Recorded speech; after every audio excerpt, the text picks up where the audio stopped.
আকাশ যে নিশানকে আর তার কর্মকাণ্ডগুলোকে বেশ ভয় পায়, এ নিয়ে কোনো সন্দেহ নেই। আর তাই বাড়িতে নিশান থাকবে শুনে আকাশ নিজেই বাড়ি থেকে উধাও হয়ে গেছে। এই তো রাত 10টায় যাওয়ার মতো আর রাত কাটানোর মতো কোনো জায়গা না পেয়ে পেঁচার মতো মুখ নিয়ে বাড়িতে এসে হাজির হলো সে। আদিব দরজা খুলে দিলে আকাশ ক্লান্ত ভঙ্গিতে বাড়িতে ঢুকলো। বাড়িটা অন্ধকার দেখে আকাশ জিজ্ঞেস করলো, ওই বেটা কি চলে গেছে? আদিব ঘুম ঘুম চোখে তাকিয়ে বলে, উফ, নিশান ভাই ঘুমিয়ে গেছে। বলেই হাই তুলে নিজের ঘরের দিকে পা বাড়ালো আদিব। রয়্যাল বেঙ্গল টাইগার ঘুমে এসে পড়েছে শুনে বেশ খুশি হলো আকাশ। মনে বেশ আনন্দ নিয়ে নিজের ঘরের দিকে এগিয়ে গেল। তবে ঘরের দরজা খুলে থমকে গেল আকাশ। ঘর অন্ধকার। এই মুহূর্তের জন্য স্বস্তি অনুভব করলো। নিশান সত্যিই ঘুমিয়ে পড়েছে। তার মানে আর কোনো ঝামেলা নেই, শান্তিতে ঘুমানো যাবে। কিন্তু পরের মুহূর্তেই তার মনে খটকা লাগলো। একটা ফ্যাকাশে চাঁদের আলো জানালা দিয়ে ঘরে পড়ছে। আর সে আলোয় ধীরে ধীরে সে খেয়াল করলো তার বিছানায় কেউ একজন আছে। আকাশের চোখ বড় বড় হয়ে গেল। ধক করে উঠল বুকটা। না না, এটা তার ভুল হচ্ছে না। ওটা একটা মানুষ। আর মানব দেহের দেহাকৃতি দেখেই বোঝা যায় যে মানুষটা নিশান ছাড়া আর কেউই না। মুহূর্তে সব ঘুম উবে গেল। আকাশের কপাল বেয়ে বিন্দু বিন্দু ঘাম গড়িয়ে পড়ল। না, এটা স্বপ্ন, এটা স্বপ্ন। নিজের গালে চিমটি কাটল আকাশ। না, এটা দুঃস্বপ্ন না, কঠিন বাস্তব। নিশান আরাম করে আকাশের বিছানার মাঝখানে শুয়ে ঘুমাচ্ছে, যেন এটা তারই ঘর। চাদরটা এমনভাবে জড়িয়ে রেখেছে যেন এটা তার উত্তরাধিকার সূত্রে পাওয়া সম্পত্তি। আকাশ আর সহ্য করতে পারল না। এগিয়ে গিয়ে ফিসফিসিয়ে বলল, এই নিশান, নিশান ভাইরে। কোনো সাড়া নেই। নিশান গভীর গভীর ঘুমে আচ্ছন্ন। আকাশ এবার একটু জোরেই ডাকলো, এই নিশান, শালা হতচ্ছাড়া ওঠ। এবার নিশান একটু কুকড়ে শুয়ে পড়ল। তারপর অস্পষ্ট স্বরে বলল, আকাশ, তোর কোল বালিশটা দারুণ আরামদায়ক, আই লাইক ইট। আকাশ চমকে গেল। তার বালিশটা কি এখন নিশানের বাহুতে বন্দি? যে কোল বালিশ দিয়ে আকাশ বইয়ের অভাব পূরণ করত, সেই বালিশ কি নিশানের শক্তপোক্ত দেহের চাপে চ্যাপ্টা হয়ে গেল না? এবার সে আর সহ্য করতে পারল না। নিশান ভাই, এটা আমার বিছানা, আমার কোল বালিশ ছেড়ে দে ভাই, এটা আমার প্রথম বউ। নিশান এক চোখ খুলে আকাশের দিকে তাকালো, মুখে হালকা হাসি। অতপর আরো আরাম করে কোল বালিশটা বুকের মধ্যে জড়িয়ে ধরল, যেন এটা তার জন্মগত অধিকার। ওহ, প্রথম বউ, তাহলে তো আমি একদম ঠিক জায়গায় হাত দিয়েছি। আকাশ থতমত খেয়ে গেল। মানে? নিশান একদম নির্বিকার কণ্ঠে বলল, তোর প্রথম বউ এখন আমার দ্বিতীয় বউ। আকাশ হতভম্ব, তার নিঃশ্বাস বন্ধ হয়ে আসছে। ভাই, তুই কি জানিস তুই এখন যা করছিস সেটা কত বড় অন্যায়? নিশান গভীর মুখে বলল, জানি তো, কিন্তু জীবন তো অন্যায় করতেই শিখিয়েছে, তাই না? আকাশ এবার সত্যি সত্যি মাথায় হাত দিল। ভাই প্লিজ, আর বউটা ছেড়ে দে। নিশান একটু ভেবে বলল, আচ্ছা, একটা শর্তে দিতে পারি। আকাশ তৎক্ষণাৎ রাজি। কী শর্ত বল ভাই? নিশান একটু দুষ্টু হাসি দিয়ে বলল, কাল সকালে আমি ফ্রিজ খুলে দেখব সেখানে আমার জন্য স্পেশাল কিছু আছে কিনা। আকাশ কপাল চাপড়ে বলল, ভাই তুই চাঁদাবাজির একটা নতুন লেভেল চালু করেছিস। নিশান আরাম করে চোখ বুঝল। বন্ধুত্ব মানে তো এই, সুখে দুঃখে ভাগাভাগি। আকাশ তখনই সিদ্ধান্ত নিল কাল সকালেই যে তার কোল বালিশের জন্য আলাদা একটা আলমারি কিনবে। নিশান ধীরে ধীরে চোখ খুলল। অর্ধেকটা ঘুমিয়েই বলল, বন্ধুর বাড়ি মানে নিজের বাড়ি, বন্ধুর বিছানা মানে নিজের বিছানা। আকাশ মাথায় হাত দিয়ে বসে পড়ল বিছানার পাশে। ভাই, আমার ঘুম আসছে, আমি কোথায় ঘুমাবো? নিশান আরেকটা হাই তুলে বলল, তোকে কেউ আটকায়নি, কোথাও গিয়ে ঘুমিয়ে পড়। কিন্তু এটা আমার ঘর। নিশান এবার এক চোখ খুলে তাকালো। ওহ, তাহলে ঠিক আছে, দরজার বাইরে একটা জায়গা খালি আছে, সেখানে একটা চাদর পেতে ঘুমিয়ে পড়। আকাশ এবার সত্যি তার জীবন নিয়ে প্রশ্ন শুরু করলো। কিছুক্ষণ নীরবতার পর আকাশের আর তার তর্স হইল না। কিছুটা রাগান্বিত অভিব্যক্তি নিয়ে সে জোর গলায় বলে উঠল, নিশান প্লিজ, আমার সত্যি ঘুম পাচ্ছে। তুই এই বিছানায় ঘুমোতে চাইলে ঘুমোতে পারিস, কিন্তু আমাকে একটু জায়গা দে ভাই। নিশান এবার কেন যেন গম্ভীর হলো। তোকে একদম শান্তির ঘুম দেওয়ার ব্যবস্থা করে দেব। একটা শর্ত আছে, যা বলবো ঠিক উত্তর দিবি। আকাশ মুখ কুঁচকে বলল, ও ভাই, আবার শর্ত? আচ্ছা, তোর সব শর্তে রাজি। শর্ত বলে উদ্ধার কর আমায়, তাড়াতাড়ি সর, ঘুমাবো। এবার ধপ করে চোখ জোড়া খুলল নিশান। দেরি না করে উঠে বসতেই আকাশ অবাক হয়ে তাকালো, কারণ নিশানের অভিব্যক্তি বোঝার মতো না। আকাশ ভ্রুকুচকে তাকাতেই নিশান আগের থেকেও বেশ গম্ভীর অভিব্যক্তি নিয়ে কাট গলায় প্রশ্ন ছুঁড়ে মারল, শৈলী কোথায়? তৎক্ষণাৎ সম্মিত ফিরে পেল আকাশ। চোখে ফুটে উঠল বিভ্রান্তিকর দৃষ্টি।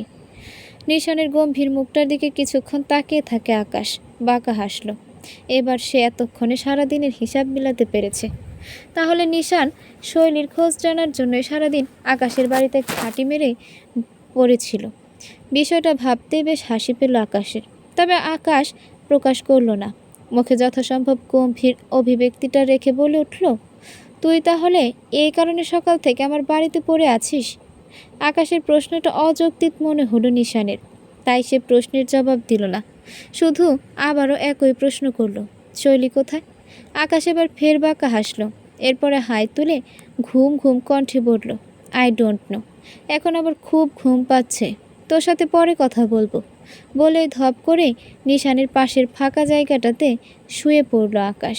পায়ের কাছ থেকে কম্বল টেনে আরামের একটা ঘুমের জন্য তৈরি হলো যেন। নিশান কিছুক্ষণ ওদিকে ফিরে থাকা আকাশের দিকে তাকিয়ে থাকলো। মেজাজটা তুঙ্গে চলে গেছে ওর। সকাল থেকে এমনি সে এতগুলো ঢং করেনি। সে কাজটা তো হাসিল করতেই হবে, আর এখন দেরি করা উচিত হবে না। তার কাছে মাত্র 3 দিন সময় আছে, আর এই 3 দিনের মধ্যেই তাকে যে করেই হোক শৈলীকে বের করতে হবে। এরপরে বাড়ির ঝামেলাটাও চুকাতে হবে। নিশানকে জ্বালাতে আকাশ এবার নাক ঢেকে ঘুমাতে শুরু করলো।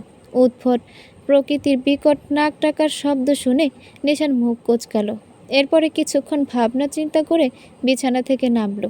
দ্রুত ধপ করে ডিরেক্ট বাথরুমে চলে গেল। আকাশ উঁকি মেরে দেখল নিশান পাশে নেই। এরপরে বাঁকা হেসে চোখ বুঝলো। ভাবলো নিশান হয়তো বিরক্ত হয়ে কিছুক্ষণ পরেই চলে যাবে। অথচ তাকে পুরোপুরিভাবে ভুল প্রমাণিত করে দিয়ে নিশান এক বালতি ঠান্ডা পানি নিয়ে বাথরুম থেকে বেরিয়ে এলো। আকাশ ওদিকে ফিরেই চোখ বুজে শান্তিতে ঘুমানোর চিন্তা ভাবনা করছিল। হঠাৎ গায়ে জলপ্রপাত বয়ে যাওয়ার অনুভূতি পেলে ফটাফট উঠে পড়ে আকাশ। পানি! আদিব যে ট্যাক্সি ভেঙেছে। নিশান কোনোরূপ আগাম বার্তা ছাড়াই বালতিতে থাকা সমস্ত ঠান্ডা পানি ঢেলে দিয়েছে আকাশের গায়ে। আকাশের শরীর সহ বিছানাটাও পুরোপুরি ভিজে গেল। আকাশ এবার চারপাশে তাকিয়ে পরিস্থিতি বুঝল। এবার ভেজা বিড়ালের মতো নিজের অবস্থাটাও দেখে মুখ কুঁচকে নিশানের দিকে তাকালো। নিশান নির্বিকার ভঙ্গিতে হাতে থাকা বালতিটা ছুঁড়ে মারল অদূরে। আকাশ তখনও ঠিক বুঝে উঠতে পারেনি কি হচ্ছে। ঠান্ডা পানি গায়ে পড়তেই ভেজা বিড়ালের মতো এক লাফে উঠে পড়ল। তড়াক করে পেছনে গিয়ে আবার থপ করে বিছানায় পড়ে গেল। নিশান একটুও নড়ল না। ঠান্ডা গলায় বলল, মজা লাগছে? আকাশ এবার থতমত খেয়ে নিজের গা থেকে পানি ছাড়তে বলল, ভয়টা অন্যায় হলো। মানুষ ঘুমাইতে গিয়ে বৃষ্টিতে ভিজলে কবিতা লেখে, আর আমি তো মনে হয় ঠান্ডায় হার্ট অ্যাটাক খেয়ে মরব। নিশান গম্ভীর মুখে তাকিয়ে রইল। আকাশ বুঝল এখানে মজার কিছুই হচ্ছে না। সে এবার কপাল চাপড়ে বলল, ভাই একটা কথা বলি? বলে ফেল। নিশানের কণ্ঠ একই রকম ধীর। আকাশ কাশতে বলল, ভাই তুই আমার সাথে এত অন্যায় করলি, আমার নিরীহ ঘুমে বন্যা আনলি, কিন্তু আমি কি কখনো তোর কোনো ক্ষতি করেছি? তোর কি মনে হয় আমি তোর একজন ভালো মানুষের কষ্ট চাই? তোর মতো একজন ভালো মানুষের কষ্ট চাই? আমি তোর সুখ চাই ভাই, আমি চাই তুই শান্তিতে থাক। নিশান একটু কপাল কুঁচকালো। তো তোর এই শান্তির সংজ্ঞা কি? আকাশ একটা দুষ্ট হাসি দিয়ে বলল, শান্তির সংজ্ঞা হলো আমায় একটা তোয়ালে দে, আমার বিছানার বউটা কুল বালিশটা ফেরত দে, আর তুই চুপচাপ আমার জীবন থেকে আমার বাড়ি থেকে বিদায় হ, দোহাই লাগে তোর। নিশান এবার সত্যি বিরক্ত হলো। কপালের 2 আঙুল খসে আবারও প্রশ্ন করলো, আমি লাস্টবারের মতো বলছি, ভালোই জবাব দে, নইলে এখানেই পুঁতে রেখে যাব। শৈলী কোথায়? আকাশ এবার সত্যি চিন্তায় পড়ল। একদিকে সে শৈলীকে কথা দিয়েছে যে কাউকে কিছু বলবে না, অন্যদিকে তার নিজেরও এখন খুব খারাপ লাগছে। আর কেউ জানুক বা না জানুক, আকাশ তো জানে যে নিশান যতই বাইরে থেকে দেমাক দেখাক না কেন, ভেতর থেকে সে কী চায়, তার অনুভূতিটা কী, সেটা আকাশ ছাড়া আর কেউ বোঝে না। নিশানের ভেতরকার অস্থির অবস্থাটা সে বেশ ভালো করে বুঝতে পারছে। তাই এখন নিশানকে আর ঘোরাতে ইচ্ছা করছে না আকাশের। শৈলীকে যে নিশান খুঁজছে এতে তার একটু মজা লাগছে, কিন্তু সাথে ভয়ও করছে। সে জানে নিশান যা চায় তা করেই ছাড়ে। তাই আর কি বন্ধ করে আকাশ বলল, ওকে বলছি, তুই শুধু কথা দে, এরপর আর আমার গায়ে পানি ঢালবি না। আর বিরক্ত করবি না। নিশান একটু ভেবে বলল, দেখি। উত্তর শুনে মুড ভালো থাকলে চিন্তা করব। আকাশ কপাল চাপড়ালো, এরপর চটপট বলল, শৈলী মামা বাড়ি গেছে। মিমি বারান্দার রেলিং ধরে ধীরে ধীরে দুলছে, আকাশের দিকে চেয়ে আছে এক দৃষ্টিতে। রাত 2টো বাজে, পুরো বাড়িটা নীরব, শুধু দূর থেকে কোথাও একটা কুকুরের হালকা ঘেউ ঘেউ শোনা যাচ্ছে। তার ঠোঁট নিচের দিকে নেমে আছে, মুখের অভিব্যক্তি একদমই মলিন। মিমি ভেতর থেকে একটা দীর্ঘশ্বাস বের করে আনলো, নিজের হাতের আঙুলগুলো একটার পর একটা চেপে ধরে রেখে বলল, কেন যেন সব কিছু কেমন অগোছালো লাগছে। বারান্দার রাতের ঠান্ডা হাওয়া মিমির চুল এলোমেলো করে দিচ্ছে। গলা একটা ভারী অনুভূতি, বুকের ভেতর কেমন যেন চিনচিনে ব্যথা। নিশান তাকে ভালোবাসে না, এই সত্যিটা সে অনেক আগেই জানতো, কিন্তু আজ যেন সেটা আবার নতুন করে উপলব্ধি করছে। আকাশের দিকে তাকিয়ে মিমি ফিস ফিস করে বলল, আমি আপনাকে ভালোবাসি নিশান ভাই, কিন্তু আপনি কেন বাসলেন না? কোনো উত্তর নেই, কেবল বাতাসের শব্দ। চোখের কোণে জমে থাকা পানি সে তাড়াতাড়ি মুছে ফেলল মিমি। কেন আমি এতটা আশা করে ফেলেছিলাম? মিমি ধীরে ধীরে উঠে দাঁড়ালো, একবার নিজের ঘরের দিকে তাকালো, তারপর আকাশের দিকে। আজ থেকে আর কাঁদবে না। নিশান তাকে ভালোবাসে না, এটাই বাস্তবতা। আর এই বাস্তবতা মেনে নিয়েই তাকে বাঁচতে হবে।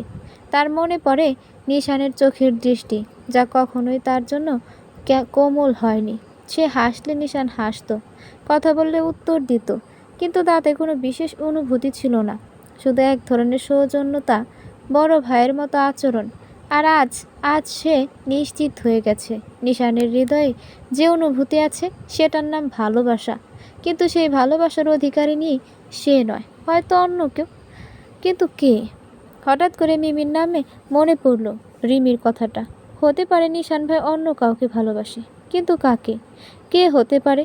এমন প্রশ্ন উকি দিল মিমির মনে। এটা জানতেই হবে তাকে। নিশান আসলেই নাছোড়বান্দা। ঠিক ভোর 5টার সময় ঘুমন্ত আকাশকে তুলে নিয়ে বাস স্ট্যান্ড নিয়ে এসেছে সে। বলতে গেলে পুরো রাস্তায় ঘুমোতে ঘুমোতে আকাশ এসেছে। তাদের সুনামপুর গ্রামে ঢুকতে ঢুকতেই সকাল হয়ে যায়। আবছা ফর্সা আকাশ, হালকা কুয়াশার চাদর এখনো পুরোপুরি সরেনি। বাতাসে সাদা মাটির গন্ধ লেগে আছে। দূরের ধান খেতে শিশির জমে রোদে চিকচিক করছে। গাছের পাতাগুলো যেন ভেজা সবুজে উজ্জ্বল হয়ে উঠেছে। পাখির ডাক একটার পর একটা ভেঙে দিচ্ছে গ্রামের নিস্তব্ধতা।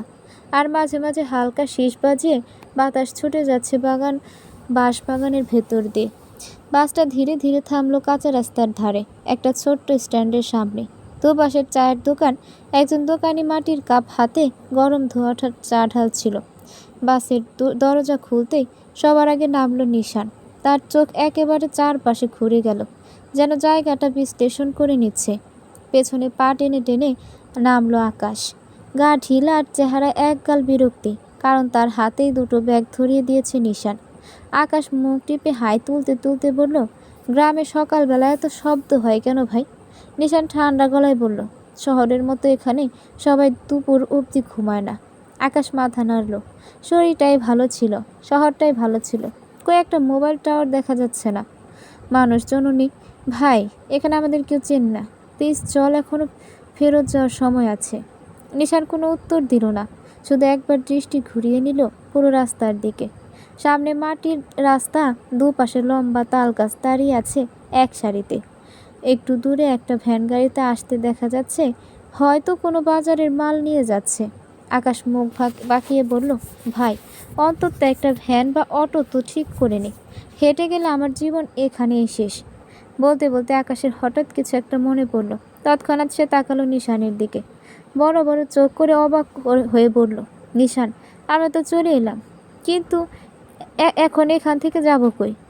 শৈলীর মামা বাড়ি তো চিনি না, এখানকার কাউকেই তো চিনি না। নিশান এবার সামান্য বাঁকা হাসলো, তারপর চোখ শুরু করে দূরের রাস্তার দিকে তাকালো।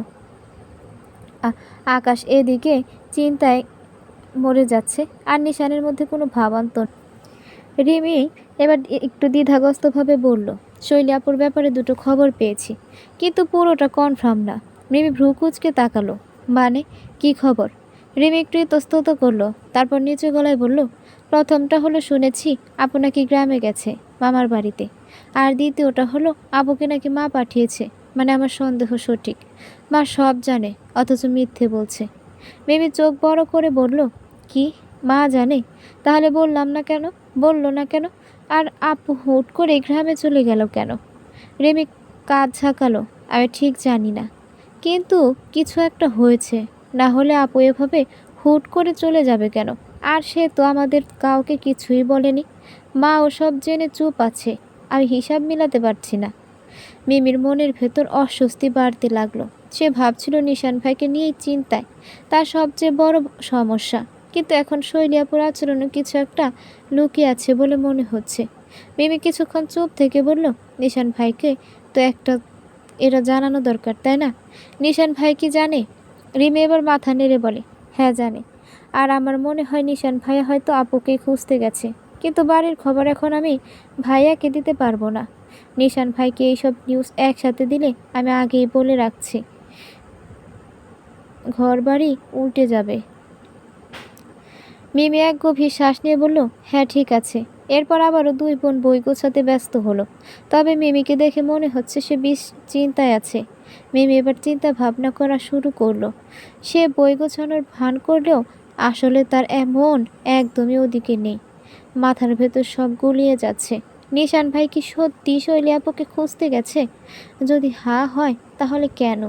শৈলী আপু তো হুট করে চলে গেছে, এটাই বা কেন? আর নিশান ভাই, সে তো সাধারণ কারো ব্যাপারে এত খুশি মাথা ঘামায় না। তাহলে শৈলী আপুর ব্যাপারটা আলাদা কেন? এটা সর্বদাই হয়ে আসছে। না চাইতেও মিমির মাথায় হঠাৎ একটা অদ্ভুত চিন্তা খেলে গেল। নিশান ভাই শৈলী আপুকে কি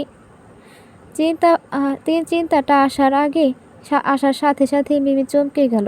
দ্রুত নিজের হাত দিয়ে মুখ চেপে ধরল। কি ভাবছে সে? এটা কি আদৌ সম্ভব? নিশান ভাই আর শৈলী আপু কি আসলেই, এটা কি সত্যি? তাড়াতাড়ি মাথা ঝাঁকিয়ে ভাবনা থেকে দূর করতে চাইল মিমি। কিন্তু এবার সেই চিন্তা আরও শক্তভাবে আঁকড়ে ধরল তাকে। অতীতের সমস্ত ঘটনা মেলানো। গ্রামের পরিবেশটা এখনো বেশ শান্ত। বাইরে থেকে হালকা বাতাস আসছে। দূরে কেউ একজন কিছু বলছে। পাখির ডাক শোনা যাচ্ছে। শৈলী হাতে থাকা গামছাটা দিয়ে মুখ মুছতে মুছতে বাড়িতে ঢুকে পড়ল। কিন্তু দরজা পেরোনোর সাথে সাথেই চমকে গেল শৈলী। থমকে গেল দুরন্ত পা জোড়া। আচমকা স্থির চক্ষুদ্বয় কোটর ভেদ করে যেন বেরিয়ে আসছে। উঠোনের এক কোণে বাঁশের এক পাশে হেলান দিয়ে দাঁড়িয়ে আছে স্বয়ং নিশান। দুহাত বুকের কাছে গুজে রাখা, স্থির দৃষ্টি। মুখে কোনো কথা নেই, কিন্তু চোখের ভাষাটা ভারী। শৈলী একদম থমকে গেল। তার হাতের গামছাটা প্রায় পড়ে যাচ্ছিল। নিশান এখানে কিভাবে? কখন এলো? কেন এলো? শৈলীর মনে হলো এই দৃষ্টি যেন তার পুরো অস্তিত্বকেই গুঁড়িয়ে দিতে চাচ্ছে। নিশানের চোখে একটা চাপা রাগ আর কিছু অদ্ভুত শীতলতা একসঙ্গে মিশে আছে। শৈলী এক পা পিছিয়ে গেল। নিশানকে এখানে দেখে তার গলা শুকিয়ে গেল। শব্দ করতেও ভয় লাগছে। সে কি কিছু বলবে, নাকি নিশান কিছু বলবে? নিশান তবুও চুপ, এক দৃষ্টিতে দূর থেকেই তাকিয়ে আছে, যেন তার চোখের ভাষায় সব বলে দিচ্ছে। শৈলীর দৃষ্টি স্থির হয়ে গেল। গলা শুকিয়ে এলো। সে একদম স্তব্ধ হয়ে গেল, একটুও নড়ল না। নিশান এখানে সত্যি? সে কি স্বপ্ন দেখছে? শৈলী নিজের নিঃশ্বাসের শব্দ শুনতে পাচ্ছে না। কিন্তু না, এটা স্বপ্ন না। নিশান এক দৃষ্টিতে তাকিয়ে আছে তার দিকে। মুখে কোনো কথা নেই, শুধু চোখের দৃষ্টি বলছে সে রাগান্বিত, হয়তো অভিমানও আছে। শৈলী মনে মনে গুছিয়ে কিছু একটা বলতে চাইল, কিন্তু গলা দিয়ে শব্দ বের হলো না। নিশান তার সামনে একেবারে সত্যি সত্যি, অথচ কিছুক্ষণ আগেও সে ভাবতে পারেনি যে নিশান এখানে আসতে পারে। নিশান তার সামনে, কিন্তু তার চোখের ভাষা বোঝা যাচ্ছে না। শৈলী কি করবে, কি বলবে, তার মাথায় কিছু কাজ করছিল না। ন্যানো সেকেন্ডের জন্য শৈলী ঢোক গিলে ভাবল, সামনে সাদা শার্ট পরিহিত স্থির হয়ে দাঁড়িয়ে থাকা মানুষটা তার ভ্রম। কাল রাতে কি সে একটু বেশি ভেবে ফেলেছে? তাই কি এখন চোখে ভুল দেখছে? ঘুমের রেস্ট কি কাটেনি? শৈলী যখন এই পরিস্থিতি স্বপ্নে রূপান্তর করার চেষ্টায় গভীর মগ্ন, তখনই রান্নাঘর থেকে গরম ভাতের হাঁড়ি নিয়ে তড়িঘড়ি করে বের হলেন রাহেলা বানু। দ্রুত উঠোনে এসে নিশানকে উদ্দেশ্য করে বলতে থাকলেন, কি ব্যাপার, খাড়ায় আছো কেন বাপ? খিদা লাগে না? আসো আসো, গরম ভাত রাঁধছি, আলু ভর্তা আর মসুর ডাল দিয়া তাড়াতাড়ি খাইয়া লও। নিশান এবার বিনয়ের দৃষ্টি নিয়ে চোখ ফেরালো পাশে হাসি খুশি মুখে দাঁড়িয়ে থাকা রাহেলা বানুর দিকে।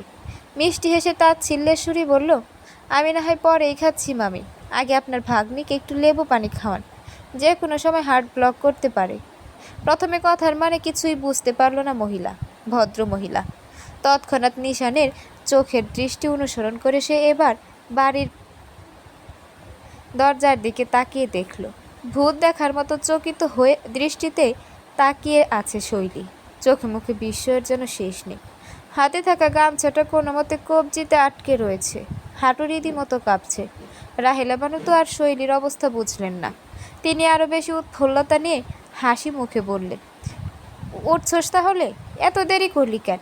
দেখ দেখ কারা আইসে, দেখ তাড়াতাড়ি আয়, খাম্বার মতো দাঁড়াইছিস কেন? শৈলী এবার শতবিদ ফিরে পেল যেন। ঠোঁট ভিজিয়ে রাহেলার দিকে তাকালো। তার মানে সে আসলে স্বপ্ন দেখছে না। নিশান ভাই এখন বাস্তবে তার সামনে দাঁড়িয়ে আছে। এটা কিভাবে সম্ভব? শৈলীর অবস্থা আর কেউ বুঝতে না পারলেও নিশান ঠিকই বুঝতে পারলো, কিন্তু সে কোনো কথাই বলল না। চুপচাপ মাদুর বিছিয়ে রাখা মেঝে ধপ করে বসে পড়ল। শার্টের হাতা গোটাতে গোটাতে হাঁক ছুড়ল ঘরের দিকে। এই যে শাহজাদা আকাশ খান, দ্রুত ঘর থেকে আসুন। করুণা করে যদি গেলার পর্ব শেষ করে ঘুমের দেশে যেতেন তাহলে খুবই খুশি হতাম। নিশানের কথা শুনে রাহেলাও ফিক করে হাসলেন। তিনিও অবিলম্বে ডাকলেন, আকাশ বাবা তাড়াতাড়ি আহ, খাইয়া ঘুমাও। শৈলে আবার ঢুক গিলল। তার মাথার উপর দিয়ে সব কিছু যাচ্ছে, তার মানে আকাশ ভাইও এসেছে। দেরি না করে মুখ লুকাতে দ্রুত পা চালিয়ে নিজের ঘরে ঢুকে পড়ল শৈলী। তার এমন অদ্ভুত আচরণে নিশান অবাক না হলেও বেশ অবাক হলেন রাহেলা। নিশান ছেলেটা আসলো, শৈলী একবারও কথা বলল না। প্রশ্নটা উকি দিল তার মনে, কিন্তু তিনি ভাবলেন ঘুমের রেশ কাটাতে পারেনি শৈলীর ঘরের দরজা বন্ধ হওয়ার সাথে সাথেই ঘুম ঘুম চোখে হেলতে দুলতে আসতে দেখা গেল বেচারা আকাশকে। সে আর এসব সহ্য করতে পারছে না। নিশানের উপর বেজায় ক্ষেপে আছে সে। মনে মনে নিশানকে কিছু উদ্ভট অভিশাপও ইতিমধ্যে দিয়েছে আকাশ। পেটে ইঁদুর না দৌড়ালে সে বিছানায় চিটপটাং হয়ে শুয়ে পড়তে বেশি সময় নিত না। তবে এখন পেটের ক্ষুধা প্রশমন করা জরুরি, নইলে ঘুমও স্বস্তির হবে না। এলোমেলো পায়ে এগিয়ে এসে নিশানের পাশে থপ করে বসে পড়ল আকাশ। বড় একটা হাই তুলে আলুর ভর্তার দিকে তাকিয়ে চোখ বড় বড় করে বলে উঠল, ও শিট, আন্টি আলুর ভর্তাতে লাল মরিচ দিয়েছেন? রাহেলা বানু ইতস্তত করলেন। তিনি জানেন শহর থেকে এসেছে ছেলেগুলো এসব খাবার নাও খেতে পারে। এমনিতেও তিনি বেশ অস্বস্তি বোধ করছিলেন প্রথমে, কিন্তু সমুদ্রের কথা অনুযায়ী ধাতস্থ হয়েছিলেন। আজ বাড়িতে কাঁচামরিচ ছিল না বলে তিনি শুকনো মরিচ দিয়েই আলুর ভর্তা করেছেন, আর শৈলীও এটাই পছন্দ করে। ইয়ে মানে হ বাপ, শুকনো মরিচ দিয়ে করছি, কেন তুমি খাইতে পারবা না? বেশ করুণ স্বরে বললেন রাহেলা। আকাশও করুণ চোখে তাকালো। সে এত ঝাল মোটেই খেতে পারে না, খেলেই তার পেছন জ্বালাপড়া করে। তাই নিজের দেশ বাঁচাতে আকাশ যেই না মনের কথা বলতে যাবে, তখনই নিশানের গরম আগুনের ন্যায় দৃষ্টি তার দিকে পড়ে। নিশানের ভ্রু কুচকানো সেই দৃষ্টি দেখে আকাশ মনের জিনিস মনেই রেখে গিলে ফেলল নিজের কথাটা। এখন নিজের পশ্চাৎ দেশ বাঁচাতে চাইলে সম্মুখ দেশটা নিশানের কাছে বলি দিতে হবে। বাবা হতে পারাটা বেশি জরুরি। নিজের ভবিষ্যতের কথা চিন্তা করে আকাশ মেকি হেসে বলল, আরে না না আন্টি, কি যে বললেন, কেন খেতে পারবো না? এই যে আকাশ খান গরু ছাগল, এই যে আমি আকাশ খান গরু ছাগল ভেড়া হাঁস মুরগি মোরগ ইঁদুর সাপ ব্যাঙ কবুতর টিয়া পোকামাকড় সব খেতে পারি। রাহেলা বানু চমকে তাকালেন, বিষয় নিয়ে বললেন, আয় হাই পোলায় কয় কি? ও নিশান, তোমার বন্ধু কই থেকে আইছে? বিদেশি পোলা নাকি?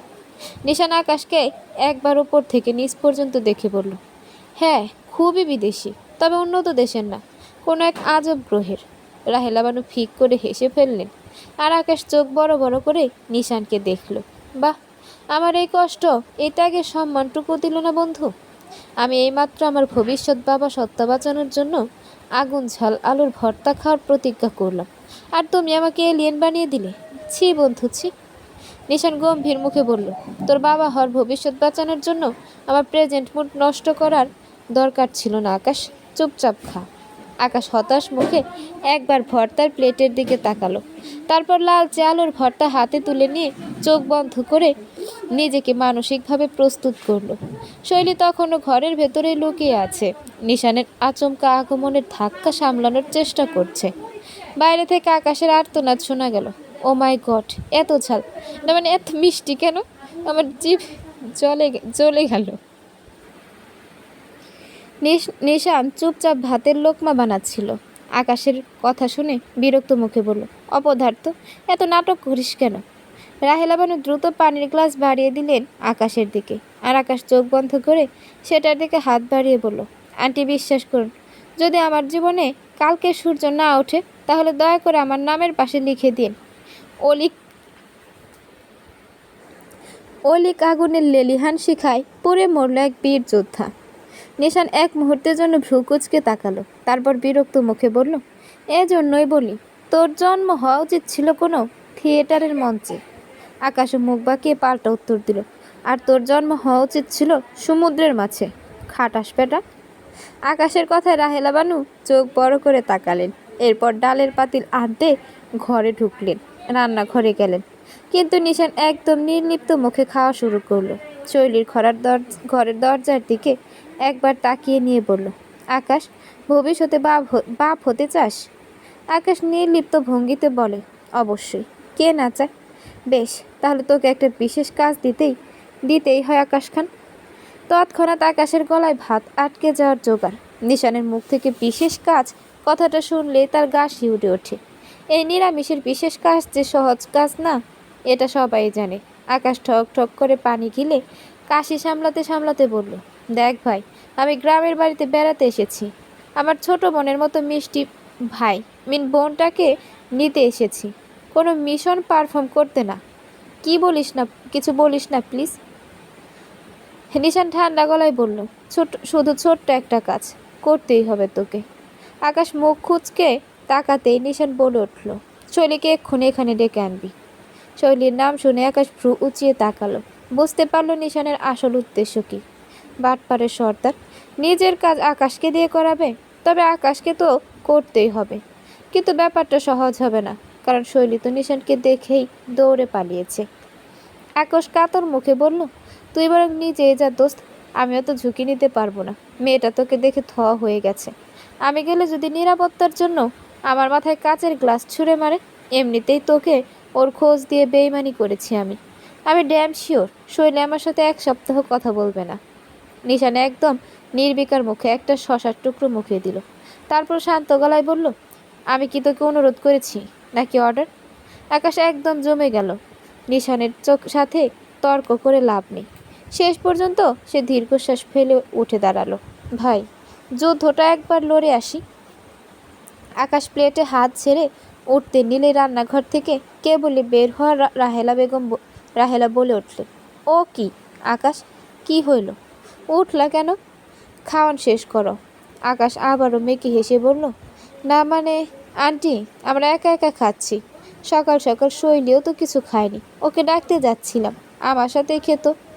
রাহেলা বানু এবার হেসে ফেললেন, ওই তো এখন খায় না, ওর ওই একখান সই আছে, ওই আসলে খাবে। আকাশের সাথে নিশানও অবাক হয়ে যায়। সই? সেটাকে? রাহেলা কপালের ঘাম মুছে বললেন, এইখানেই থাকে, আমাকে সুমনের হবু বউ, মায়াটা খুব ভালা, ওর সাথে সমুদ্রের বিয়ার আলাপ চলতেছে। আকাশ খুশি মনে বলে উঠল, ও তাই নাকি? বাহ বাহ, এ তো বেশ খুশির খবর। নিশান রাহেলার উদ্দেশ্য করে বলল, মেয়ের নাম কি মামি?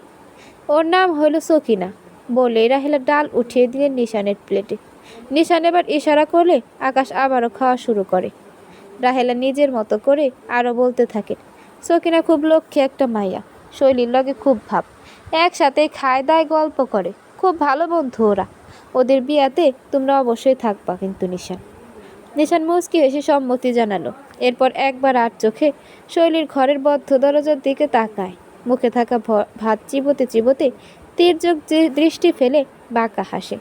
সেও দেখতে চায় এই মেয়ে কতক্ষণ দরজা আটকে ভেতরে খাপটি মেরে বসে থাকতে পারে। নিশানকে না বলে হুট করে গ্রামে চলে আসার আসল কারণ সে অবশ্যই খুঁজে বের করবে। ঘরের মধ্যে পায়চারি করছে শৈলী। রীতিমতো হাত পা ঘেমে গেছে তার। দুহাত কচলাতে কচলাতে রক্ত জমাট বেঁধেছে খানিকটা। ঘরের এ প্রান্ত থেকে ওই প্রান্ত পর্যন্ত শুধু পায়চারিই করছে সে। মাথায় তালগোল পাকিয়ে যাচ্ছে সব চিন্তাগুলো। এটা স্বাভাবিক বটে। নিশান নামটা তার জীবনে যতটা গভীরতা নিয়ে এসেছে ততটা ভয়ও জাগিয়েছে তার মানে আবার দেখা। নিশান সত্যি এসেছে এভাবে এখানে।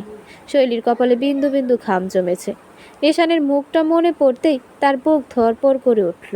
কি করবে এখন? মুখোমুখি হতে হবে? কি বলবে? কি বলার আছে? কেন না বলে চলে এসেছে? এর জবাব কি দেবে? শৈলীর মনে পড়ে গেল শেষ সেই দিনটা যখন নিশানকে দেখেছিল। তখনও নিশানের চোখে একই দৃষ্টি ছিল, গম্ভীর, স্থির, অথচ তীব্র। শৈলী হঠাৎই চমকে উঠল দরজার কপাটে হালকা শব্দ শুনে। কেউ কি এসেছিল? নিশান।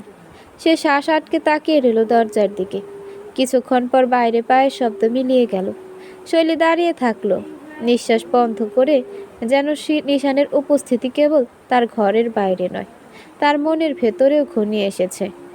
উঠোনে নিশান, আকাশ আর তার মামির আলোচনাগুলো আবছা আবছা শুনতে পাচ্ছিল সে। হঠাৎ ফিস ফিস আওয়াজ বন্ধ হয়ে যেতেই ভ্রু কুঁচকাল শৈলী। ধীর পায়ে এগিয়ে এসে দরজা খুলে মাথা বের করলো। উকি মেরে তাকাতেই দেখলো এটো প্লেটগুলো সাজিয়ে কলপারে যাওয়ার প্রস্তুতি নিচ্ছে রাহেলা বানু।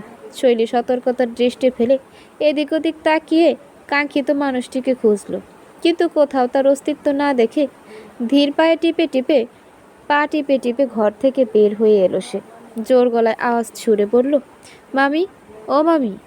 শৈলীটাকে আবছা রোদের আলোয় হাত দিয়ে কপাল ঠেকে রাহেলা বানু মুখ কুচকে বললেন, এই তোর কি জ্ঞান বুদ্ধি লোপ পাইছে রে? বাড়িতে কুটুম আইছে, তাও তোর বাপেরই আত্মীয়। তুই আপ্যায়ন না করে ঘরে কি করস? সি সি, কি লজ্জার কথা। শৈলী দীর্ঘশ্বাস ফেলল, তারপর দাঁতে দাঁত চেপে নিজের গলা সামনে নিয়ে পড়ল, বাইরে এলে তো আপ্যায়ন করতাম, কিন্তু কুটুম এসে যদি হাওয়ায় মিলিয়ে যায় তাইলে আমি কি করব? রাহেলা বানু প্লেট গুছিয়ে নিয়ে শৈলীর দিকে তাকালে। কি কস? হাওয়ায় মিলিয়ে গেল মানে? শৈলী মুখ ভার করে এদিক ওদিক তাকিয়ে বলল, নিশান ভাই কোথায় গেল? রাহেলা বানু হাসতে হাসতে বললেন, আরে নিশান তো কলবারে গেছিল, এখন তো সমুদ্র ভাইয়ের সাথে দেখা করতে গেছে। আহা, পোলাটা আসছে কতদিন পর, কত ব্যস্ত ছিল জানিস? ওর আমি সেই ছোট থাকতে দেখছি, যখন তুই তোর আম্মার পেটেতে ছিলি তখন দেখছিলাম ওরে। শহরে গেছিলাম ওই সময়, কি যে মিষ্টি পোলাটা ছিল। এখন তো আরো সুন্দর হয়েছে। আমার একখান মায়া থাকলে ওরা জামাই বানাইতা। শৈলী বিষম খেলো, না জানি আর কতজন নিশান ভাইকে জামাই বানাতে চায়, আল্লাহ মালুম। রাহেলা আবারও বললেন, আয় তোর কি হয়েছে রে? তুই তো মনে হয় দেখতেই চাস না, তাই ঘর থেকে বাইর হস নাই। এটা কি কোনো আচরণ? শৈলীর ঠোঁট কামড়ে চুপ করে থাকলো। তার দৃষ্টি এবার কলপারের দিকে গেল। নিশান যদি ওখানে থাকে তাহলে শেষ, এখন বের হবে না, আবার মুখোমুখি হতে চায় না এক্ষুনি। কিন্তু তার কপালটাই খারাপ। হঠাৎ কলপারের দিক থেকে পায়ের শব্দ এলো। শৈলী শরীর মুহূর্তে থমকে গেল। এক ধরনের অস্বস্তি তার সারা দেহ জুড়ে ছড়িয়ে পড়ল। একটু পরে সেই কাঙ্ক্ষিত মানুষটি ধীর পায়ে উঠোনে এসে দাঁড়ালো। পাশেই গামছা দিয়ে হাত মুছতে ব্যস্ত বেচারা আকাশ। শৈলী দ্রুত চোখ সরিয়ে নিতে চাইল, কিন্তু পারল না। নিশানের সেই স্থির চোখের দৃষ্টি তার দিকে উঠে গেল, যেন তাকে ভেদ করে চলে যাবে। কয়েক সেকেন্ডের জন্য সময় থমকে গেল। নিশান কোনো কথা বলল না, শুধু শৈলীর দিকে তাকিয়ে থাকলো।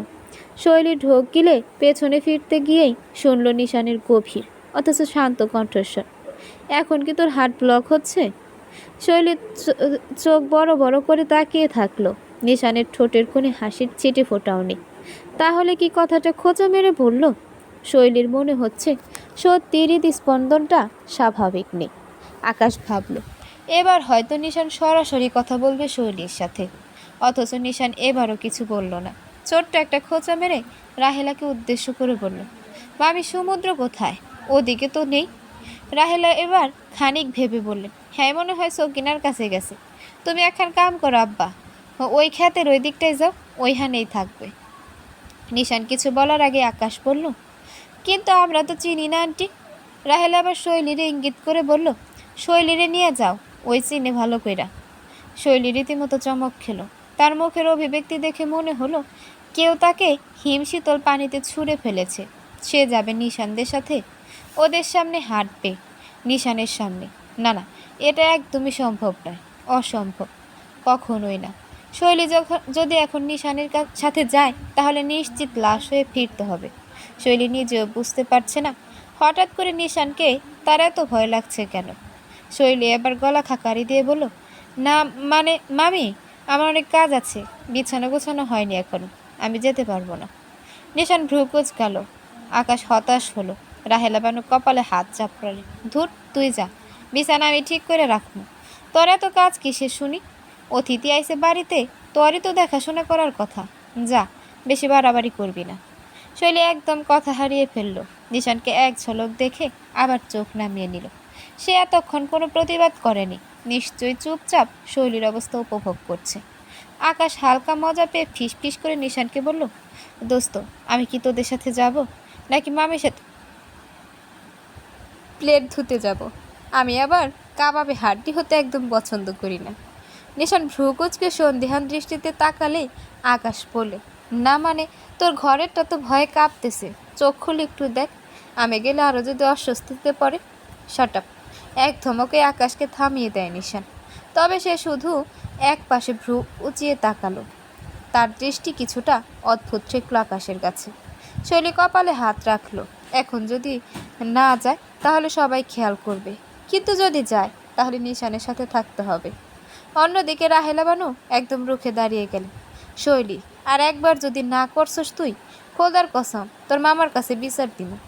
শৈলী অসহায়ের মতো নিশানের দিকে একবার তাকালো, আবার দ্রুত চোখ সরিয়ে নিয়ে মৃদু স্বরে বলল, চলুন। নিশান একটুও প্রতিক্রিয়া দেখালো না, বরং ঠোঁট গোল করে বিরক্তির শ্বাস ফেলে শৈলীকে অবহেলা করে আগে হাঁটা শুরু করলো। আকাশ তা দেখে মুচকি হাসল। এরপর শৈলীর দিকে তাকিয়ে 32 পাটি দাঁত বের করে মেকি হাসল। শৈলী এবার কটমট করে তাকালো আকাশের দিকে আর বলল, আপনিও চলুন। হাঁটছেন না কেন? আকাশের মুখের হাসির বাতিটা ধূপ করে নিভে গেল। চোখ পিট পিট করে তাকালো। এরা দেখছে মিয়া বিবি একই রকম, তবে শৈলী যে আকাশের বেইমানির উপর বেজায় খেপে আছে এই সম্পর্কে কোনো সন্দেহ নেই তার। শৈলী মনে মনে বিড় করে বলল, হায় আল্লাহ, এবারের মতো নিশান ভাইয়ের হাত থেকে বাঁচিয়ে দিও। নিশান, আকাশ আর শৈলী পাশাপাশি হাঁটছে, কিন্তু কারো মুখে কোনো কথা নেই।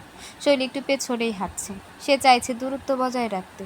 নিশান সামনে, তার শরীরী ভাষায় অদ্ভুত একটা আত্মবিশ্বাস, মনে হচ্ছে যেন সে জানে কোথায় যাচ্ছে, যদিও জায়গাটা তার চেনা নয়। এদিকে আকাশ বেশ বেকায়দায় ফেঁসে গেছে। তার সামনে সিংহের মতো হাঁটছে নিশান, আর পেছনে ভেজা বেড়ালের মতো চোখ নামিয়ে হাঁটছে শৈলী।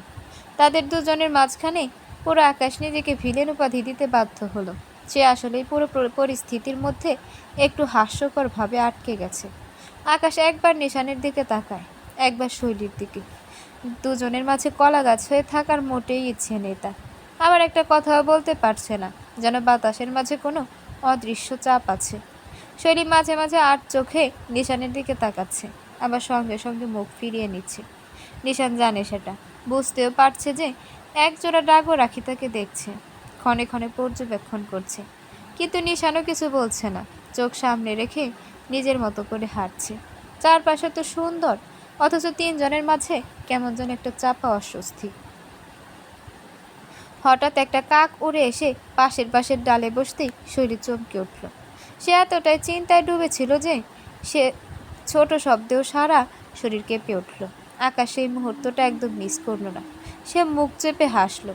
নিশান শুধু একবার শৈলীর দিকে ভ্রু কুঁচকে তাকালো, কিন্তু মুখে কিছু বলল না। ঠোঁটের কোণে হালকা একটা চাপা হাসি খেলা করছে আকাশে, যা নিশান বা শৈলী দেখেও দেখেনি। বাতাসটা একটু জোরে বইতে লাগলো। সরিষার ফুলগুলো দুলে দুলে একসাথে, যেন তাদের দেখে হাসছে। কিন্তু তিনজনের হাঁটার গতি একই রকম রইল, একটু ধীর, একটু অস্বস্তিকর, তবুই একই পথে। আরও কিছুটা পথ এগিয়ে যেতেই দূরে এক ফাঁকা জমির মাঝখানে একটা চেনা অবয়ব দেখতে পেল শৈলী। সমুদ্রই হবে এটা। আন্দাজ করতে সময় লাগলো না তার। রোদের রং এখন গাঢ় কমলা। খেতে কাজ করা মানুষেরা ছায়ার লম্বা হয়ে পড়েছে মাটিতে। সমুদ্র ধানের আটি গুছিয়ে নিচ্ছে, মাঝে মাঝে হাত দিয়ে কপালের ঘাম মুছছে। তার পাশে একটা লাল গামছা বাঁশের মাথায় উঠছে, হয়তো বাতাসে শুকানোর জন্য রাখা। সমুদ্রের পাশেই হাতে একটা এঁটো পেয়ারা নিয়ে কোমরে আরেক হাত রেখে বক বক করতে দেখা গেল সকিনাকে। দূর থেকে বোঝাই যাচ্ছে মেয়েটা সমুদ্রের উপর বেজায় ক্ষেপে আছে, আর তাই রাগ উড়বুড়িয়ে দিচ্ছে মনের সুখে। ক্ষেতের উঁচু মাচার পাশ থেকে সকিনার রাগান্বিত কণ্ঠ আবছা আবছা ভেসে এলো। এতক্ষণ পর শতবিদ ফিরে পেল নিশা। স্থির দৃষ্টি ফেলে তাকালো শৈলী আর আকাশের দিকে। কিছুক্ষণ নীরব থেকে হঠাৎ বলে উঠল, আকাশ, তুই সমুদ্রের ওইখানটায় যা, আমরা একটু পরে আসছি। চমকে তাকালো মাথা নিচু করে রাখা শৈলী। শুকনো ঢুক গিলল মেয়েটা। চোখ জোড়ায় স্থির রেখে বোঝার চেষ্টা করলো এখানে আমরা বলতে নিশান কাদের বুঝিয়েছে। আকাশ ভাইয়াকে চলে যেতে বলেছে, তার মানে কি? শৈলী আসলে বেশ ভয় পেল। এদিকে আকাশ যা বোঝার বুঝে গেল। মুচকি হেসে মাথা নাড়ে সায় দিল নিশানের কথা। তবে সেও বুঝতে পারছে শৈলীর সাথে স্বাভাবিক কিছু হবে না।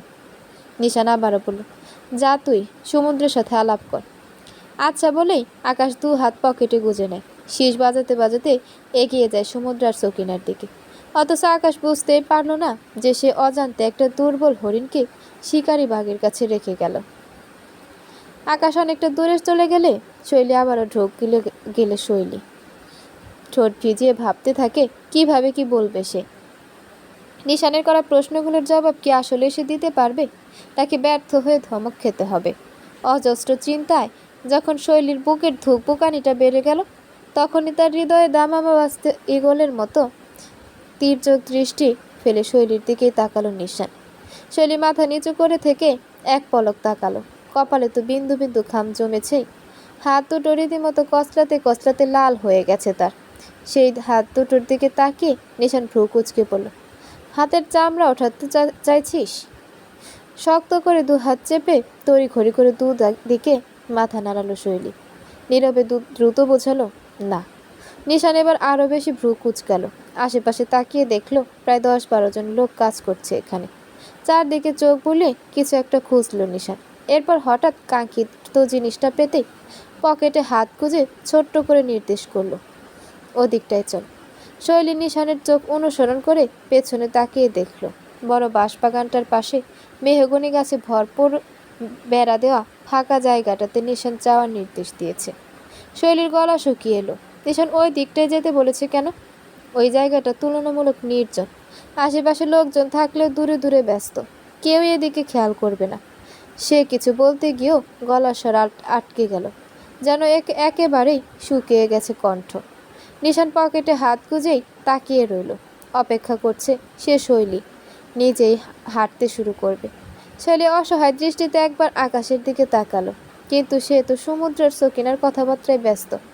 এক ফোঁটা সাহায্যেরও আশা নেই তার কাছ থেকে। শৈলী বুঝতে পারল পালানোর উপায় নেই।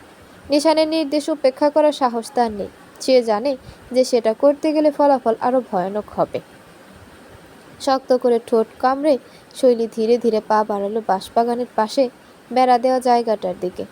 নিশানও নিশ্চুপে পেছন পেছন হাঁটতে লাগলো। 1 পা 2 পা 3 পা, চারপাশের শব্দ যেন ধীরে ধীরে ফিকে হয়ে আসছে শৈলীর কাছে। কেবল নিজের হৃদস্পন্দনের শব্দটাই যেন স্পষ্ট শোনা যাচ্ছে কানে। হয়তো পেছনে থাকা ব্যক্তিটাও শুনতে পেল। তাই তো তৎক্ষণাৎ জোর গলায় ধমকের সুরে বলে উঠল, শ্বাস নিতে কষ্ট হচ্ছে? অক্সিজেন মাস্ক লাগাবি? সিলিন্ডার আনবো? শৈলী দাঁত দিয়ে জিভ কাটল।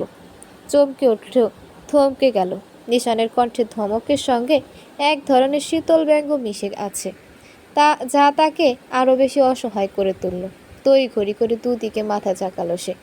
মাথা নাড়ানোর তোপে কিছুটা আলগা হলো খোপা, কিন্তু খুলে গেল না, যা দেখে বেশ অসন্তুষ্ট হলো নিশান। শৈলীর বেঁধে রাখা চুল তার খুব একটা পছন্দের নয়, তবুও সে মুখে বিষাদের ছায়া নামে দাঁত চেপে একটু বিরক্তির স্বরে বলল, তাহলে হাত পা কাঁপাচ্ছিস কেন? ভূমিকম্প হচ্ছে নাকি? শৈলী আরো বেশি বিব্রত হয়ে গেল। সে নিজের হাত দুটো শক্ত করে একসাথে চেপে ধরল। যেন কাঁপুনি কমাতে পারে। নিশানের সামনে এমন দুর্বলভাবে দাঁড়িয়ে থাকা তার একদমই পছন্দ হচ্ছে না, কিন্তু নিজের শরীরের প্রতিক্রিয়াগুলো তো আর নিয়ন্ত্রণে আনতে পারছে না। নিশান এবার আর দেরি করলো না, ঠান্ডা স্বরে বলল, পা চলছে না কেন? হাত দ্রুত। শৈলী ডানে মাথা এলিয়ে পায়ের চলনের গতি বাড়িয়ে দিল। নিশান এবার আর একটু ভ্রু কুচকে শৈলীর চুলের দিকে তাকিয়েই হাঁটতে থাকলো। চোখে মুখে কোনো মজা নেই, নেই কোনো কৌতুকের ছাপ, বরং তার দৃষ্টি গভীর ছিল, তীক্ষ্ণ। এখন তাদের দুজনের মাঝে আর কোনো বাধা নেই। শৈলী বুঝতে পারল এবার নিশান কথা বলবে, কিন্তু সে কি বলবে, কি জানতে চাইবে? আর সবচেয়ে বড় প্রশ্ন হলো, শৈলী কি সত্যি সে জবাবগুলো দিতে পারবে? আমি তোকে আর 2 মিনিট সময় দিচ্ছি। 2 মিনিটের মধ্যে কাঙ্ক্ষিত জবাবটা না পেলে আইশ্বর আমি তোকে এখানেই পুঁতে রেখে যাব শৈলী। নিশানের ধমকের তোপে কেঁপে উঠল শৈলী, শির দ্বারা খাড়া হয়ে যায় তৎক্ষণাৎ। যদি পেছানোর মতো আর একটু জায়গা থাকতো তাহলে শৈলী পিছিয়ে যেত, কিন্তু সে এখন মেহগনি গাছের সাথে এমনভাবে চিপকে আছে যে নিশানের হাত থেকে বাঁচতে গাছের ভেতর ঢুকে যাওয়া ছাড়া উপায় নেই। শৈলী যদি আগে জানতো যে ভদ্র নিশান এই জায়গায় আসার পর তাকে গাছের সাথে চেপে ধরে প্রশ্ন করবে, তাহলে সে তখনই পালিয়ে যেত। নিশান আবারও গর্জে ওঠে, চুপ করে আছিস কেন বল? শৈলী আবার সত্যি সত্যি প্রকাশ্যে কেঁপে উঠল, আমতা আমতা করে বলল, কি বলবো নিশান ভাই? নিশান চোখ বন্ধ করে নিজেকে ধাতস্থ করলো, বড় করে একটা দীর্ঘশ্বাস পেয়ে কিছুক্ষণ আগে দুবার করা প্রশ্নগুলো একসাথে আবারও বলল, তুই এখানে কেন এসেছিস? কে পাঠিয়েছে তোকে? আমাকে না বলে কোন সাহসে বাড়ির বাইরে পা রেখেছিলি? এত বড় কলিজা কবে থেকে হলো তোর? শৈলী এবার সত্যি গলায় শুকনো ঢোক গিলল।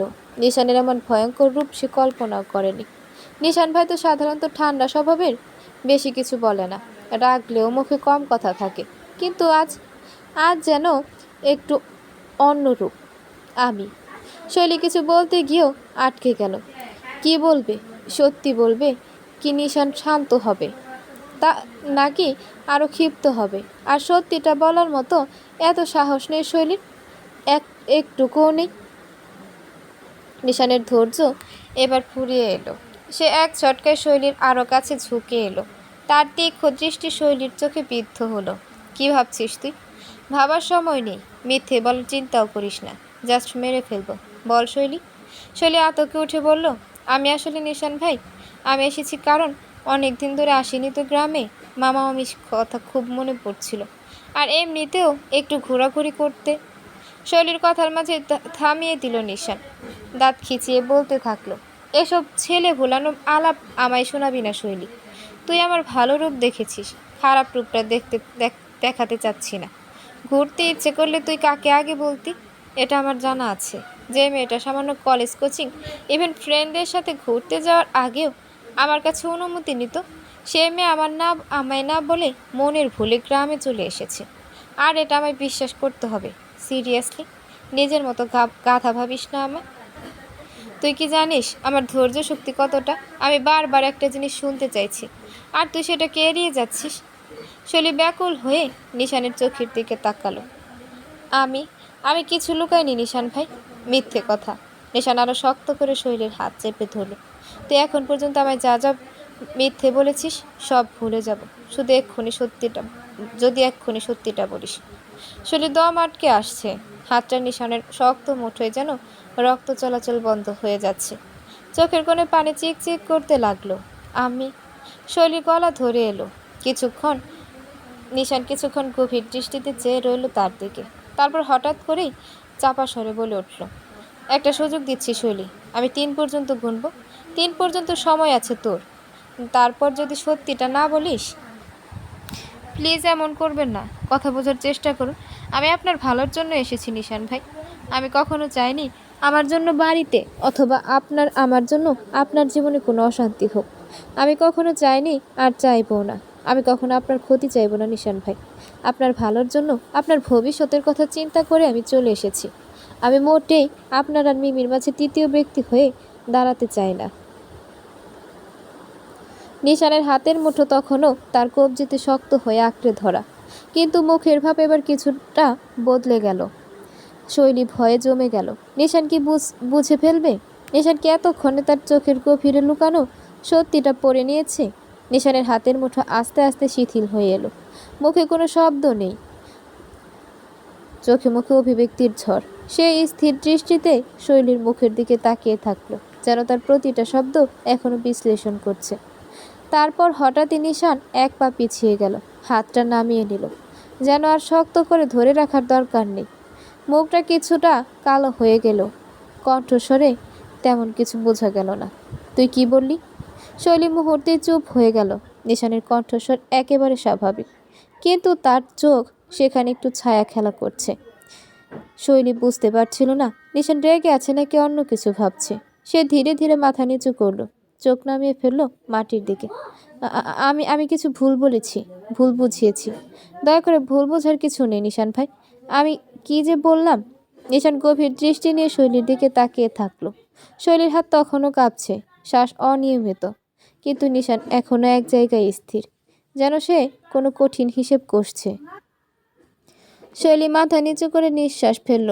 নিশান এবার চিন্তিত স্বরে বলল, আমার আর মিমির মাঝে তৃতীয় ব্যক্তি, আর আমার ভালোর জন্য চলে আসা, এসবের মানে কি শৈলী? আমায় একটু বোঝাতো। আমি আসলেই কিছু বুঝতে পারছি না। এখানে আমি ছাড়া বাকি সবাই বুঝতার হয়ে গেছে। তুই আমায় একটু কষ্ট করে বোঝাতো, ঠিক কি বলতে চাইছিস? শৈলী মাথা নিচু করলো, সে আর একটা কথাও বলবে না। নিশানও একদম চুপ করে গেল। তারপর ধীরে ধীরে শৈলীর কাছ থেকে আরো দূরে সরে আসলো। কয়েক সেকেন্ড শৈলীর মুখের দিকে তাকিয়ে থেকে হালকা হাসল, তবে সেই হাসিতে ছিল ঠান্ডা বিদ্রুপ। শৈলী এবার সত্যি নিঃশ্বাস বন্ধ করে ফেলল। নিশান সব বুঝে ফেলেছে। কে পাঠিয়েছে তোকে? শৈলী দ্রুত মাথা নাড়ালো। কেউ না, আমি নিজে এসেছি।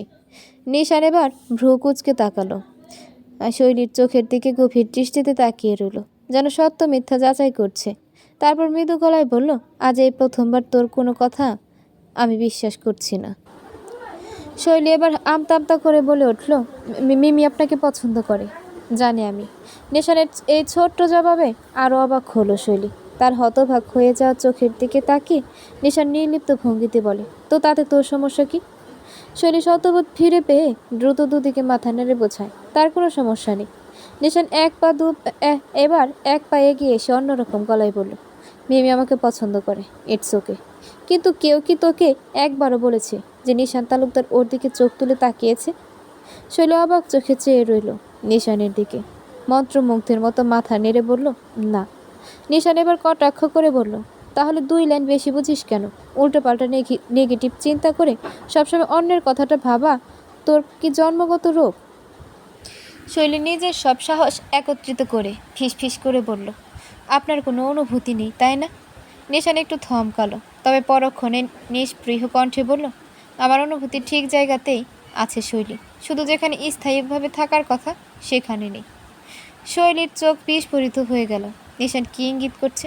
সে কি বলতে চাচ্ছে যে তার অনুভূতি মিমির জন্য নেই? তাহলে কার জন্য? নিশান এবার একেবারে শান্ত করে বলল, আমি অতিরিক্ত আবেগ দেখাই না। মানে এই নয় যে আমার ভেতরে কিছু নেই। আমি যে অনুভব করি তা বোঝার ক্ষমতা সবার থাকে না। ভেবেছিলাম তোর আছে, কিন্তু তোরে নেই। শৈলী আর কিছু বলল না। নিশানের এই কথাগুলো যেন ওর মনের গভীরে গিয়ে আঘাত করলো। তাহলে তাহলে কি শৈলীর এতদিন ভুল বুঝে এসেছে? নিশান কি আসলে? শৈলীর মাথা আরও বেশি ঘুরতে লাগলো, অথচ নিশান একদম স্বাভাবিক, যেন কিছুই হয়নি। কিছুক্ষণ চুপ থাকার পর নিশান হালকা হেসে বলল, তোর মাথার ভেতর এখন হাজারটা প্রশ্ন ঘুরছে তাই না? শৈলী কাঁপা কণ্ঠে জবাব দিল, হুম। নিশান এবার চোখ সরিয়ে নিয়ে বলল, ভালো, প্রশ্ন থাকুক, উত্তর খুঁজতে থাক, কারণ সব উত্তর এত সহজে বলার জন্য নয় শৈলী। শৈলী আবার চোখ মেলে নিশানের চোখের দিকেই তাকালো। লোকটা একটু কাছে আসাতে সূর্যের আলো ঢাকা পড়েছে পুরুষালী পিঠটাতে, যেন আদরে আগলে আড়াল করে রাখছে শৈলীর দেহটা। নিশান শৈলীর ওই কৌতূহল মিশ্রিত চোখ জোড়ার দিকে তাকিয়ে নেশালো গলায় বলে উঠল, আমি হিমরূপার হৃদয় সুখের এক প্রজ্বলিত প্রদীপ জ্বালাতে চেয়েছিলাম।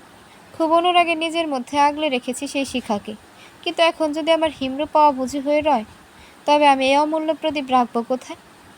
শৈলী বিস্ময় নিশানের দিকে তাকিয়ে বলে, হিমরূপা? আবারও সেই নেশানোর ডাক। নিশান ভাই কি সত্যি তার কথা বলছে? নিশানের সেই গভীর নেশালো কণ্ঠ এখনো শৈলীর কানে বাজছে। সুখের এক প্রজ্বলিত প্রদীপ। শৈলীর বুকের ভেতর ধুকপুক শব্দ আরও বেড়ে গেল। নিশান কি সত্যি ওর জন্য? কিন্তু শৈলী এখনো সম্পূর্ণ নিশ্চিত হতে পারছে না। সে যদি কিছু ভুল বুঝে থাকে, যদি নিশান তাকে অন্য কিছু বোঝাতে চায়। আজ যেন শৈলীর সাহস আকাশচুম্বী। সে নির্দ্বিধায় ধীর গলায় বলল, আপনার আপনার হিমরূপা কে নিশান ভাই? নিশান এক মুহূর্ত শৈলীর চোখের দিকে তাকিয়েই রইল। তারপর খুব ধীরে বলল, সে আজও বুঝেনি তাকিয়ে থাকার মানেটা কি। শৈলী যখনই গভীরভাবে কিছু ভাবতে গেল, তখনই নিশান ঠান্ডা গলায় বলল, তুই আমার থেকে দূরে যেতে চাস, তাই না? তাহলে দূরে যা, কিন্তু মিথ্যে বলে না। শৈলীর বুকের ভেতর হাহাকার করে উঠল। এটা কি হলো? ন্যানো সেকেন্ডের মধ্যে আবারও অভিব্যক্তির পরিবর্তন। সে কি সত্যি মিথ্যে বলছে? নিজের ভালোবাসা অস্বীকার করাটাই কি সত্যি? আমি আমি তো গলা ধরে এলো শৈলীর। নিশান এবার তার দিকে এক দৃষ্টিতে তাকিয়ে পড়ল। একটা প্রশ্ন করব শৈলী, তারপর আমি আর তোর পথ আটকাবো না। শৈলী জানে নিশান যা বলে তা করে। সে নিজ শেষে মাথা ঝুঁকালো। নিশানের গলা এবার একটু নরম হলো, তবে চোখের শীতলতা কাটল না। তুই কি সত্যি আমার ভালো চাস? শৈলী এবার এক মুহূর্তের জন্য নিশানের চোখের দিকে তাকালো, তারপর নিজ সন্দেহে বলল, হ্যাঁ। নিশান দীর্ঘশ্বাস ফেললো, মাথা নিচু করলো কয়েক মুহূর্তের জন্য। তারপর শৈলীর দিকে তাকিয়ে ঠোঁটের কোণে হালকা বিদ্রুপের হাসি টেনে বলল, তাহলে তুই সবচেয়ে বড় ভুলটা করেছিস শৈলী। কারণ তুই যা ভালো ভাবছিস সেটা আদৌ আমার জন্য ভালো নয়। তুই তাহলে কখনো আমায় বুঝতেই পারিসনি। শৈলী বিস্মিত হয়ে নিশানের দিকে তাকিয়ে রইল, আর নিশান সেই দৃষ্টি এড়িয়ে চলে গেল। কিন্তু যাওয়ার আগে এক মুহূর্তের জন্য থেমে বলল, তোর জন্য এখনো সময় আছে। সত্যিটা বলার সাহস থাকলে আমায় খুঁজে নিস। আজকের রাতটায় সময় আছে। আমি কাল চলে যাব। এখন যদি কেউ আমার সাথে যেতে চায়, আমি সাদরে গ্রহণ করব তাকে। নিশান চলেই যাচ্ছিল, হঠাৎ করে একটু থেমে মাথা নাড়িয়ে বলল, শৈলী। শৈলী তৎক্ষণাৎ চোখ তুলে তাকালো। নিশানের ঠোঁটে এক ঝলক রহস্যময় হাসি দেখে খেলে গেল। হিমরূপাকে একটা কথা জানিয়ে দিতে চায়। কখনো কখনো উত্তর খোঁজার চেয়ে অনুভব করাটা বেশি জরুরি। এইটুকুই যথেষ্ট ছিল শৈলীর শরীরে হিমশীতল স্রোত বইয়ে দেওয়ার জন্য। এবার নিশান একটুও পিছন না তাকিয়ে চলে গেল। রেখে গেল এক গাদা অজানা অনুভূতি, শূন্যতার ধাঁধা, আর এক রাশ অস্থিরতা। শৈলীর মনের কোণে আবারও সূক্ষ্ম নাড়া দিল। মনে পড়ে গেল নিশানের কথাটা, আজকাল রাতটায় সময় আছে। আমি কাল চলে যাব। এখন কেউ যদি আমার সাথে যেতে চায়, আমি সাদরে গ্রহণ করব তাকে।